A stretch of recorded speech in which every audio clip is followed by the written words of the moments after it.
Voilà, nous sommes donc avec Bruno Racine à la Procure. Bruno Racine qui est président de la Bibliothèque nationale de France. Merci d'être avec nous. Et vous sortez actuellement une nouvelle édition de votre livre paru il y a 1 ou 2 ans, un an chez Plon, et qui est donc paru maintenant en Tempus chez Perrin, Google et le Nouveau Monde. Et puis vous intervenez aussi dans un ouvrage collectif chez Odile Jacob, La révolution du livre numérique. Est-ce que vous pouvez nous dire en 2 mots quel est pour vous, qui êtes un observateur avisé et un acteur de cette immense question de la lecture et du livre aujourd'hui, quel est l'enjeu pour vous de cette révolution numérique, de ces nouvelles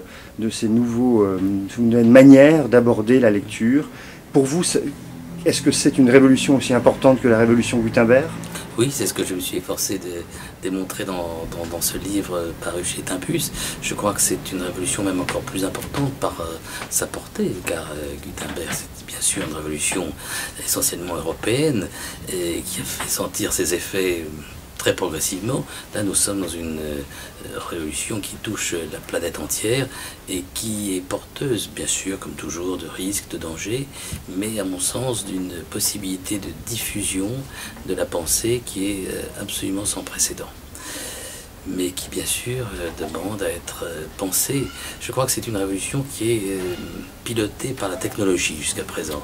Ce sont des ingénieurs qui, chez Google par exemple, qui sont à l'origine de ces projets, par exemple des bibliothèques universelles numériques, et ils se donnent, ils ont conçu, ils ont rendu crédible sur le plan pratique la réalisation de ce qui était auparavant une chimère ou une utopie. Je crois que ce dont nous avons besoin, c'est pour ça que je suis heureux d'être à la Procure, c'est d'imaginer ce que sera un nouvel humanisme numérique. Car ce qui est en jeu, c'est pas simplement une forme de lecture du texte qui pourrait compléter ou remplacer une autre. C'est une toute autre manière d'aborder le texte, de produire du texte, de produire de la connaissance et d'y accéder. Le livre classique, le livre traditionnel est un objet maintenant parfait au bout de 5 siècles d'existence.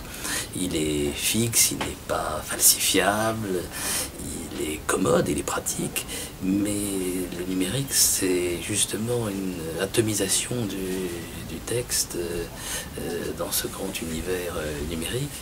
Et donc l'enjeu est bien là, me semble-t-il. Comment? Et il ne faut pas le regretter parce que ça ouvre des potentialités, des possibilités qu'on n'aurait pas imaginées il y a encore peu de temps. Mais comment le maîtriser? Comment dominer et ne pas être dominé par cette révolution? C'est pour moi l'enjeu. Alors une bibliothèque comme la Bibliothèque nationale de France qui est dépositaire d'un patrimoine extraordinaire de plusieurs millénaires, même, parce qu'il n'y a pas que des imprimés, il y a aussi des manuscrits, des papyrus, des tablettes uniformes et que sais-je encore, est en même temps de toutes les institutions culturelles celle qui est la plus confrontée à ce défi, à cette mutation, parce qu'elle doit d'un côté transposer ce patrimoine à l'ère numérique, le convertir, le rendre accessible aussi sous forme numérique, c'est une tâche gigantesque, mais elle doit aussi accueillir toutes les formes qui naissent sous forme numérique, en particulier sur Internet, et qui échappent aux canaux traditionnels de l'édition.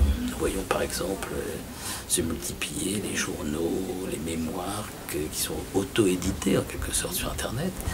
Et naturellement, ils ne sont pas passés par le filtre des éditeurs, probablement.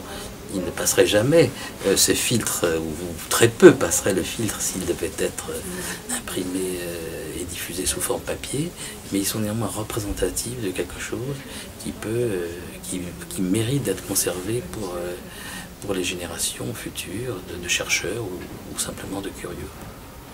Voilà, mais merci Bruno Racine, et c'est pour ça que la Procure commence à vendre du livre numérique sur son site et a envie aussi d'être de l'aventure. Merci pour votre présence. Merci pour votre présence.